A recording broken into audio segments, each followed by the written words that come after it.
Who hasn't been shocked by a recent electricity or gas bill? And who isn't infuriated that power prices have risen so sharply?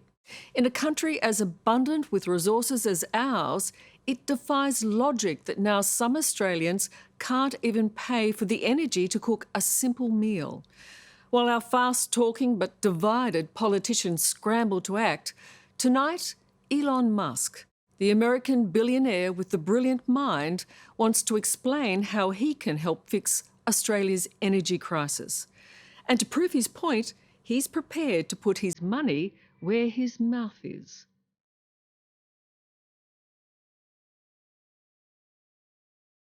It's peak hour in Australia. I need a NOS booking.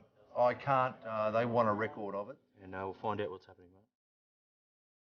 Towns and cities are lighting up. Public transport is on the move. And family homes are coming to life. Inside a control room in Sydney's West, staff from Transgrid, the company charged with ensuring the lights stay on, work the phones. The number 2 tyre and number 3 tyre, 135. Calling in power from generators all over the state. Half the population has dinner at 6 o'clock irrespective, so they do it. The other half have it dinner when it gets dark. But keeping Australia's massive East Coast power grid functioning has never been so hard. It's a lot like spinning plates, and we move from one to the other, solving problems on the power system in real time to keep the lights on. And for so many Australians, power has never cost so much. People are living on yesterday's food. Oh, yeah. Yeah. Well, when I have lunch later, it won't be yesterday's, it'll be Monday's. From this Thursday today. Australia is in the grip of a power crisis, crippling costs and unreliable supply. But there's one man who can't understand why.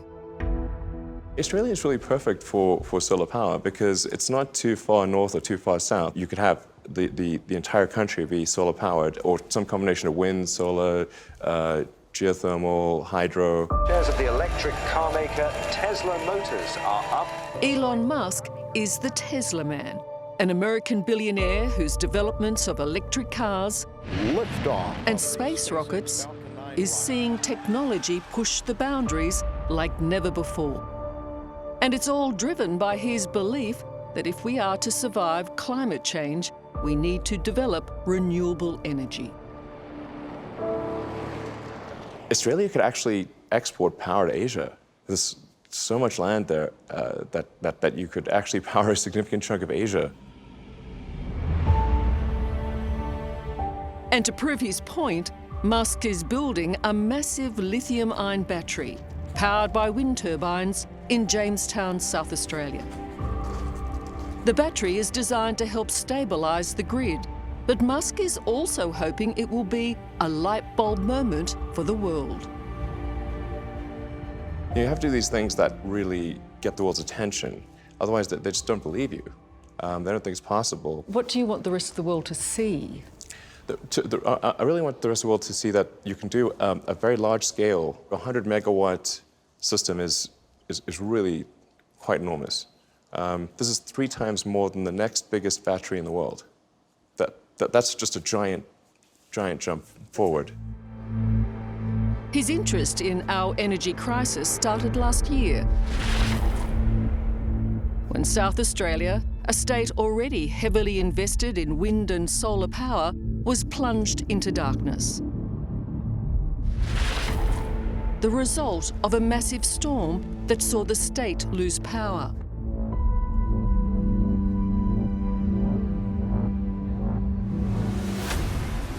Elon Musk tweeted headfirst into a national political brawl when fellow billionaire Australian IT whiz Mike Cannon-Brookes questioned Tesla's boast that it could help solve South Australia's energy problems by building the world's biggest battery. Why did you do that? There was no idea of what would happen afterwards. Just more if people make big claims like that, I'd like to check if they're real. You thought I was joking. Because I had to check with my team. It's like, I hope I didn't really say something super crazy. When you get a return tweet from Elon saying, yeah, what did you think? Sweet. Just checking his kosher. You know, he says it's going to happen. Let's make it happen, right? So, these are public tweets. yeah, but in a way, that's part of what locks in the guarantee, right? He's putting his reputation on the line in a public forum there. That, you know, enough noise was then created around it. Enough people saw that it was like, all right, that you know, he better get that done. Cannon Brooks did a crash course in renewable energy, and he quickly realised there were plenty of Australians who backed the idea. I got multiple unsolicited offers for tens of millions. I think we added it up to more than $100 million in offers that came in. It was amazing. It was inspiring as an Australian to see people wanting to solve this problem in a real and meaningful way. And I think they're just sick of the politics on all sides and the ridiculous nature of our energy situation at the moment. But Elon Musk's battery plan was mocked by the federal government. 30,000 South Australian households could not get through watching one episode of Australia's Ninja Warrior with this big battery. Australian Treasurer Scott Morrison was particularly dismissive. By all means, have the world's biggest battery, have the world's biggest banana, have the world's biggest prawn. I didn't realize there was this big battle going on. It's like, I didn't know. It was like Mr. Hollywood's walked into town. Okay. And it was like, well, you know. Do I seem Hollywood? Maybe. Okay. But our treasurer, Scott Morrison, declared that this was just a shiny, you know, distraction. And that, and that it was akin to... Well, it's shiny. It is shiny. And it's akin to the big pineapple or the big banana. It's just one of those kitsch I don't kind sure what... Wait, is that a real thing? Yeah. they're a tourist attraction, actually. Okay. Oh, look at my... So is it like the world's biggest banana or something? Something like that. Okay. Well, are you disappointed by that? Oh, I think, you know, that we get that all the time. It can be a little disheartening sometimes. Yeah. Yeah, sometimes. Yeah. Why did the government mock Elon Musk? Well, Elon Musk's battery was a fraction of the size of the Snowy Hydro scheme. It was sold to the people of South Australia as an answer to their woes by Jay Weatherall, whereas in reality, it is just a fraction of what that state needs. Everyone is fair game in what is now a high-stakes political power play. Electricity, the supply, but particularly the cost, is constantly gnawing away at the federal government and its Energy Minister, Josh Frydenberg. The fact is that politics has failed Australians, hasn't it? We have failed to deliver to Australians for years now an essential service. Well, the argy-bargy in Canberra over the last decade has not helped lower power bills. In fact, it's created the uncertainty in the market, which now industry is demanding be fixed. That's why the National Energy Guarantee offers us that opportunity for the first time in more than a decade.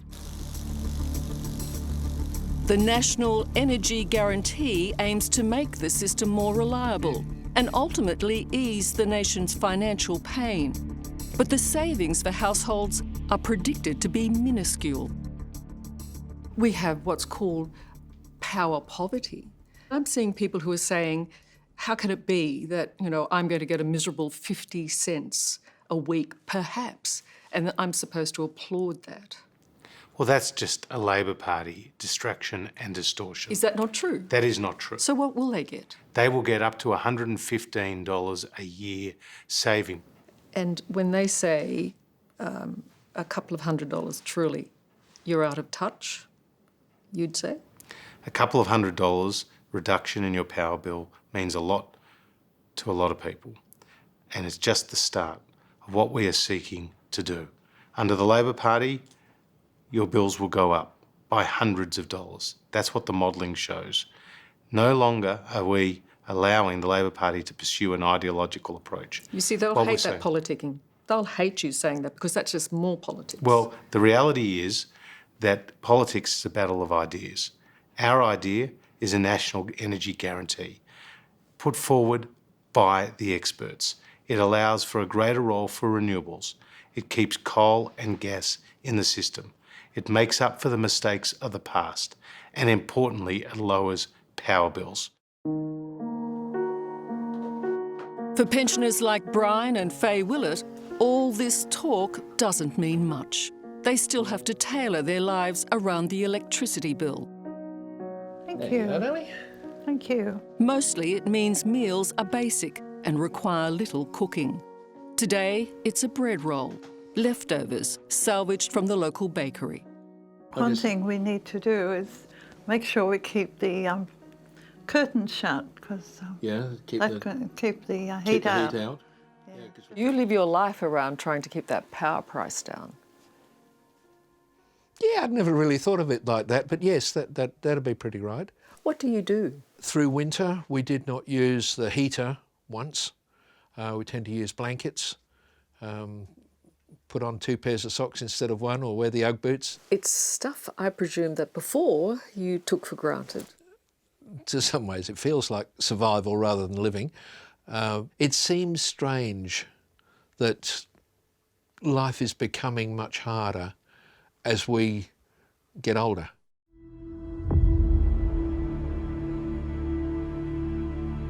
More than ever, Australians are struggling to pay for their power. A record number of families are on hardship plans or deferred payments, and the rate of disconnections in most states has risen sharply. For Elon Musk, learning of this growing power poverty is overwhelming. Cost of power is making it almost a luxury item. Wow. Really? Really? I didn't realize it's that expensive. Australia has so many natural resources. I mean, even if you go the fossil fuel route, the electricity should be very cheap. There are Australians today wondering if they can even turn on their lights. There are Australians today wondering, well, should we go without some food? Sure. That's just not something you would ever expect. I did not expect that. We'll work harder. For Musk, it's frustrating because for him, the solution is so simple and in abundance in Australia. The whole point of renewable energy is to make for a cleaner environment and, frankly, save the planet. The majority of scientists are emphatic that we're witnessing dramatic climate change, and not to fully embrace renewable energy is suicide. It's necessarily true that we will live on renewables. It's just a question of when. In fact, it's in the definition that if it's not renewable, that means it's going to run out at some point, and you will have the choice of collapse of civilization and into the dark ages we go, or find something that is renewable. So all of this is about saving ourselves. Yeah. Coming up now, Yep, boring now. the billion-dollar energy business in our own backyard. It's like hitting gold, isn't it? They call it the new oil. And how to slash your electricity bill. This is it. This is the battery. Will serve as an inspiration really to the whole world. This is possible. That's next on 60 Minutes.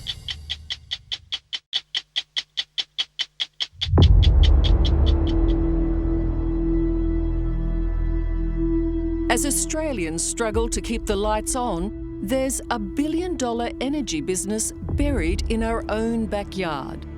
Lithium-ion batteries and their ability to store renewable energy have emerged as a massive international bestseller. And for Australia, that's great news. Controller is now armed. If you hold down both of those fire buttons and don't forget to look up, then the shot will initiate. Now? Yep, okay. Firing now.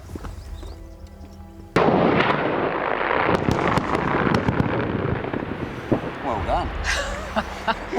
Well, Liz, what you just fired, in 3 months that'll be in China, in 6 months that'll be in a battery. That's extraordinary. So that's a boom. Well, that's a bang. That's a bang, but it's all part of what I think might be a boom.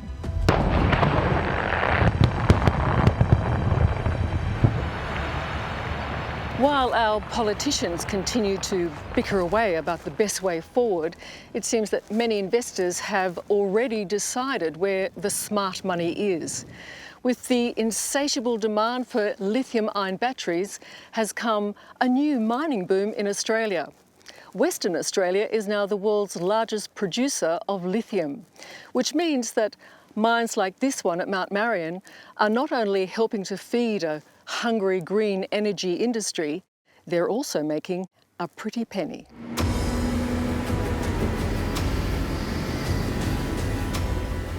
It's not on the scale of iron ore yet, but the lithium industry is creating new wealth and along with it, new mining entrepreneurs. So this is the final product? It is, and that'll get trucked and then on a boat for China. Chris Reed is the managing director of Neo Metals, a large lithium mine outside Kalgoorlie. What is the value of the lithium mining industry in Australia? Currently, the exports from Western Australia this financial year, we predict will be over $1 billion Australian dollars. This is like hitting gold, isn't it? Well, it's they call it the new oil. And it is.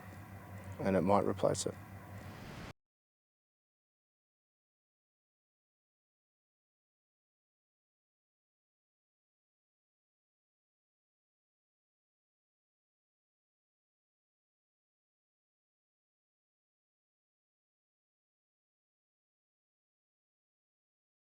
Absolutely. I mean, half the world's lithium batteries are made in China. Half the lithium production is in China, predominantly off Australian feedstocks. For us, the next step is to value add in Australia. And make our own batteries? Look, I think one day, certainly that can be done. This, in your opinion, is an electric revolution?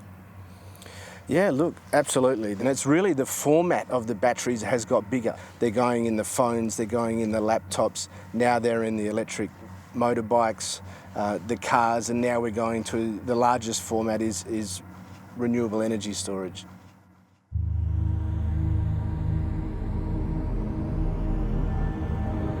In Nevada, America, Elon Musk has a gigafactory pumping out thousands of lithium batteries in a building that only keeps growing. The batteries are to power his electric cars, but also homes. And they're already in use in Australia. So this is it? This is it. This is the battery. And how long does it take to charge? On a nice sunny day from 0% charge, it might take a few hours. In Salisbury, South Australia, Michael and Melissa Powney installed a battery to store the energy produced from their solar panels as part of a trial with their local energy provider. And it immediately won them over when their home was one of the few to come through the storm that blacked out most of the state. I suppose I didn't realise the impact of the power cut until we came home, and I think we confused the neighbours because our lights were the only ones on in the street. Michael and Melissa now have a 1-year-old son, Theo, and the expanded family means home appliances are in constant use. Using the heater more to keep our baby nice and warm over winter. The dryer, because it goes through so much more clothes and all those sorts of things. And the microwave, just heating up meals. And yeah, it was just, I'm not working at the moment, being on maternity leave, so any savings is beneficial. The couple monitors their power with the latest technology. We've earned, just in this month, $32. Which helps them keep a close eye on costs. Your costs, you think, have been halved? Absolutely. I think since we've had the solar system in, we would have saved thousands now. Thousands? Well, I guess you can't imagine what it might be like if you didn't have that battery? Oh, well, we were seeing electricity bills of over $1,000 before we put the solar in. So I can only imagine what those bills would be looking like now if we hadn't bit the bullet and tried to nip it in the bud when we did. Yeah, can you give me an update on that, please? Despite the government's proposed new energy policy, little will change immediately for Australians grappling with their power bills. And with summer looming, Transgrid CEO Paul Italiano and his staff will also be watching supply. So we have a summer peak demand driven by air conditioning. Air conditioning. And air conditioning, cooling is the biggest driver of electricity demand. So when there is a blackout, do you feel you've failed? Yes. Our role is to keep the lights on. That's what we're here to do.